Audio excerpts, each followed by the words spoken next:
मित्रांनो, थोडा इंटरेस्टिंग पण तितका सिरियस फॅक्ट. एखाद्यासाठी वरदान असलेली गोष्ट दुसऱ्यासाठी शाप कशा पद्धतीनं ठरू शकते हे. तुम्हाला गिधाड हा पक्षी माहीत असेल आणि तो नामशेष होण्याच्या मार्गावर आहे. तर तो नामशेष व्हायला कोण कारणीभूत असेल तर आपलं फार्मा फील्ड मेडिसिन औषधं कारणीभूत आहेत. तुम्हाला माहीत असेल की गिधाड हा पक्षी मेलेले जे प्राणी आहेत त्यांच्या शरीरावर ते जगायचे, ते प्राणी खायचे.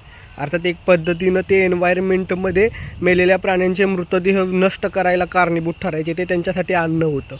पण वेटरनरीमध्ये अर्थात प्राण्यांच्या उपचारासाठी देखील डायक्लोफेनॅक हे औषध मोठ्या प्रमाणावर वापरलं जाऊ लागलं आणि त्या डायक्लोफेनॅक औषधाचे ट्रेसेस त्या मेलेल्या मृत शरीरामध्ये पण राहायचे औषधाचे. आणि त्या गिधाडांनी हे मृत शरीर खाल्ल्यामुळं नंतर त्या गिधाडांच्या प्रजातीवर परिणाम झाला की ती प्रजात जवळपास नामशेष होण्याच्या मार्गावर आलेली आहे.